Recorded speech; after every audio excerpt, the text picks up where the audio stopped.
तो मैं आपको बताता हूँ, यहाँ नीचे दिख नहीं रहा था आपको, इसलिए यहाँ मैं बना देता हूँ।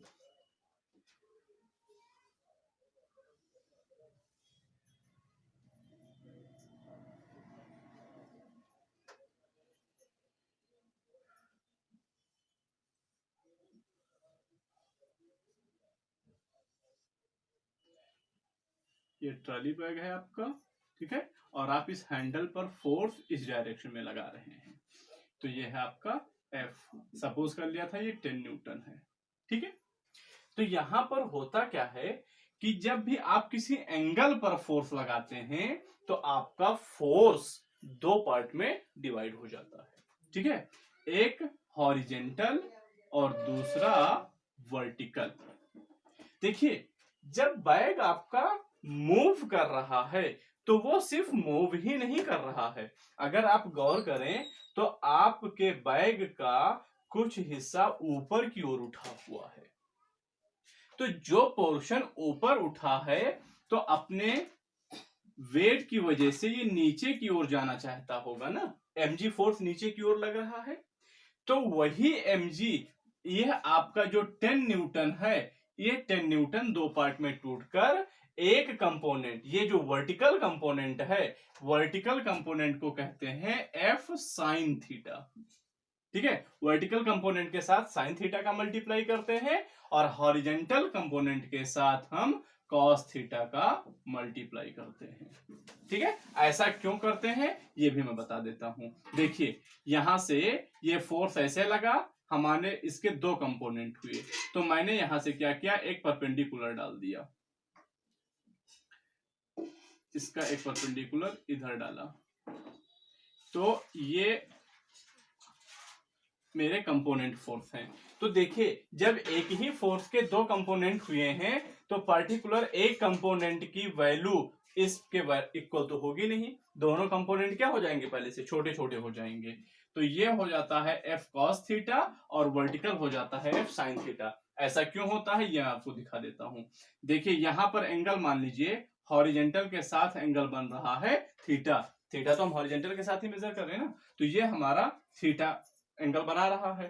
तो अब यहां पर हम देखें तो ये मेरा हाइपोटेनियस है, एंगल थीटा है, और मुझे ये बेस की वैल्यू निकालनी है ना, क्योंकि ये क्या है, ये 90 डिग्री बना रहा है। इसी का प्रोजेक्शन हमने यहां डाला है, इसी के इक्वल हमने ये लाइन खींची है, तो इसकी वैल्यू इसके इक्वल होगी। तो ये एक ट्राइंगल बन जाता है। तो इस ट्राइंगल में आपको ये परपेंडिकुलर बेस और हाइपोटेनियस मिल जाते हैं।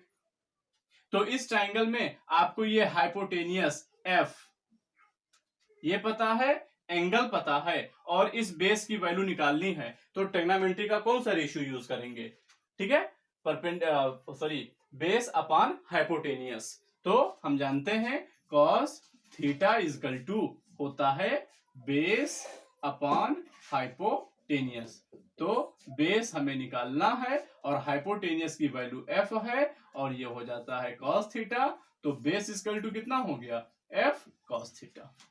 इसी तरह से जब हम वर्टिकल कंपोनेंट निकालते हैं तो ये परपेंडिकुलर पता है और हाइपोटेनियस पता है, तो हम क्या ले लेंगे, साइन थीटा ले लेंगे। तो इसलिए वर्टिकल कंपोनेंट साइन थीटा होता है और हॉरिजॉन्टल कंपोनेंट कॉस थीटा होता है। तो यहां पर इस फोर्स के दो कंपोनेंट हो गए, तो एक कंपोनेंट मोशन के काम नहीं आ रहा है, ये जो वर्टिकल कंपोनेंट है ये इस ट्रॉली बैग को उठाए रखने में हेल्प कर रहा है, ठीक है, और जो एफ कॉस थीटा है वो इसको मूव करा रहा है।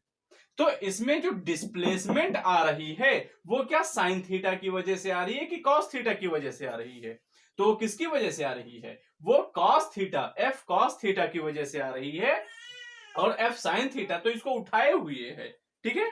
तो इसलिए हमारा जो फार्मूला था बेसिक, ठीक है, तो डेफिनेशन के अकॉर्डिंग कि फोर्स एंड डिस्प्लेसमेंट, और हमें इन दोनों का लाइन सेम चाहिए। तो अब बताइए, डिस्प्लेसमेंट इस डायरेक्शन में और एफ कॉस थीटा भी इसी डायरेक्शन में, तो ये दोनों सेम डायरेक्शन में हो गए, मतलब अलाउंग हो गए कि नहीं हो गए।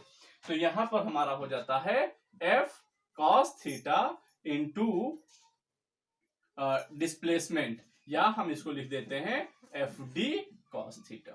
तो इस तरह से हमारा फार्मूला ये हो जाता है जब हमारे फोर्स और डिस्प्लेसमेंट के बीच में कुछ एंगल होता है।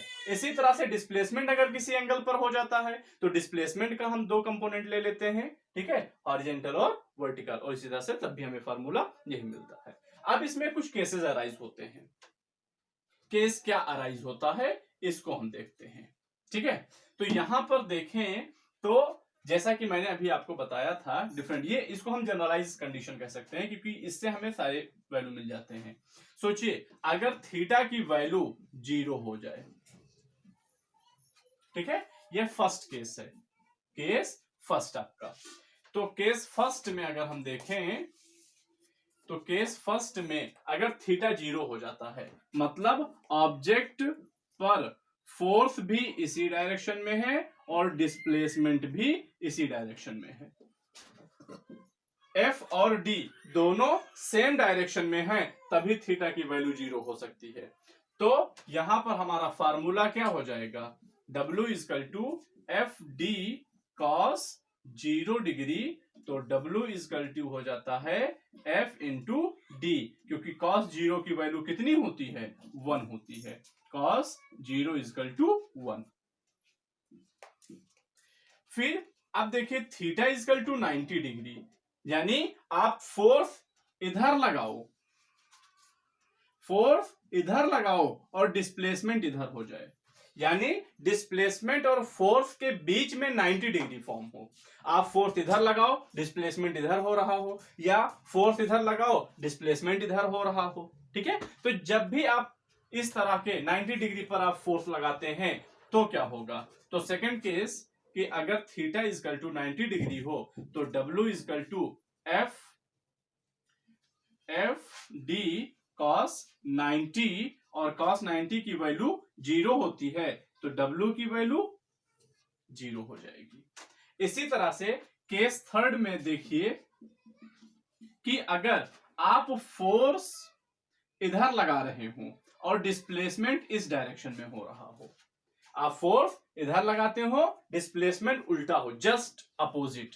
क्या ऐसा होता है रियल लाइफ में, आंसर है यस। जैसे आप देखिए जब आप बाइक चलाते हैं, साइकिल चलाते हैं, कोई भी गाड़ी आप चलाते हैं, तो जब आपको रुकना होता है तो जिस पॉइंट पर आप ब्रेक मारते हैं क्या उसी जगह पर आप रुक जाते हैं, ऐसा नहीं होता है। जैसे आप जा रहे थे, आपने इस जगह पर फोर्स लगा, ब्रेक लगाया, तो आप मोशन इस डायरेक्शन में कर रहे हो, तो जब आप ब्रेक लगाते हो तो ब्रेक आपके मोशन के अपोजिट डायरेक्शन में फोर्स लगाता है। तो ब्रेक ने फोर्स अप्लाई किया अपोजिट डायरेक्शन में, लेकिन आप जाकर के ब्रेक लगाने के बाद भी आप यहां पर जाकर रुकते हो, तो इतना डिस्प्लेसमेंट हो गया ना आपके बीच में। तो फोर्स इस डायरेक्शन में है, डिस्प्लेसमेंट इस डायरेक्शन में है। तो इस तरह से आप देखें अगर तो दोनों में क्या हुआ है, यहां एक 180 डिग्री का एंगल बन रहा है, फोर्स इस डायरेक्शन में, डिस्प्लेसमेंट इस डायरेक्शन में, और एंगल कितना हो जाता है 180 डिग्री।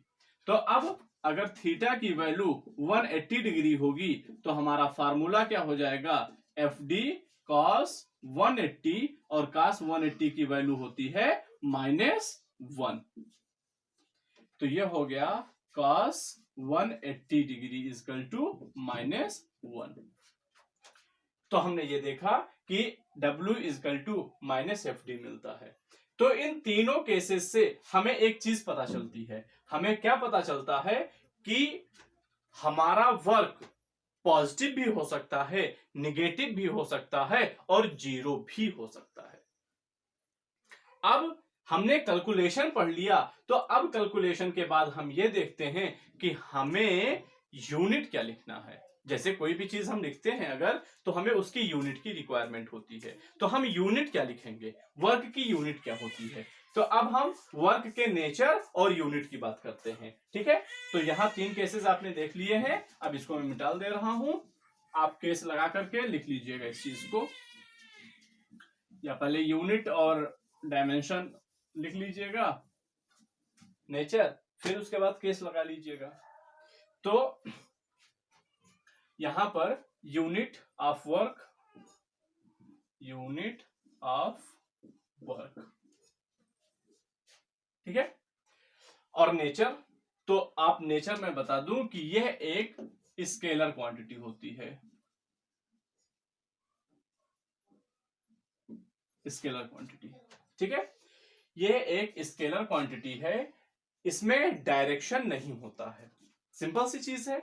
जैसे अगर कोई आपसे पूछ रहा है कि तुमने काम कर लिया, आपने कहा हाँ मैंने कर लिया, लेकिन क्या उसने आपसे ये पूछा कि तुमने ईस्ट डायरेक्शन में, नॉर्थ डायरेक्शन में वर्क कर लिया? या आप कभी किसी को बताते हैं तो ये कहते हैं कि हाँ मैंने आज साउथ डायरेक्शन में वर्क किया है? बिल्कुल भी नहीं। जैसा कि मैंने आपको क्लास में भी बताया था कि हम ऐसे ही नॉर्मली जब किसी से बात करते हैं तो हमारे कोई भी अगर कोई वेक्टर क्वांटिटी होती है तो हम चाहे उसको डायरेक्ट डायरेक्शन बोलकर बताएं, चाहे हमारी बॉडी लैंग्वेज से कहीं ना कहीं हम उसमें डायरेक्शन इंक्लूड कर देते हैं।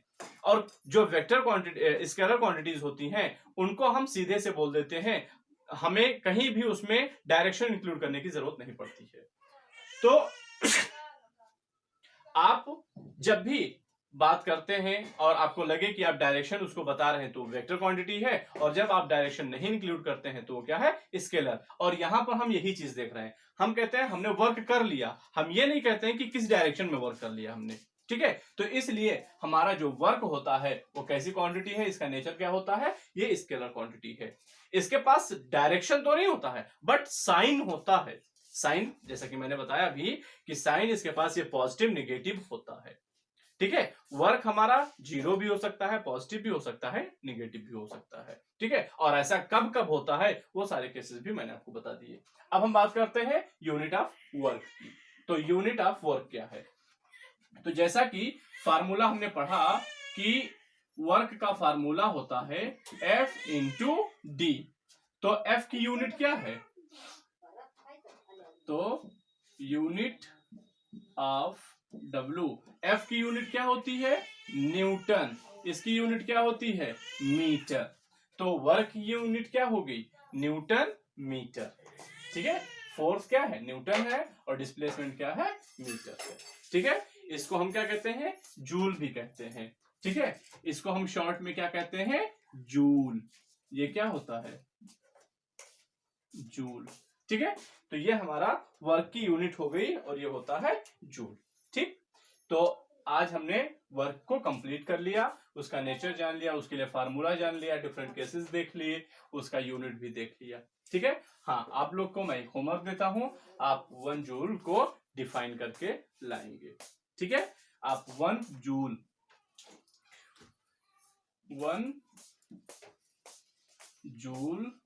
वर्क इसको डिफाइन करेंगे। ठीक है, तो आप डिफाइन कर लेंगे, आई होप कर लेंगे। हर कोई नहीं कर पाएंगे तो कल मैं फिर बता दूंगा आपको एक बार। ठीक है, और फिर हम नेक्स्ट टॉपिक में देखेंगे एनर्जी, क्योंकि अभी हमने वर्क पढ़ लिया, अब इसके बाद क्या होगा? एनर्जी होगा। Okay guys.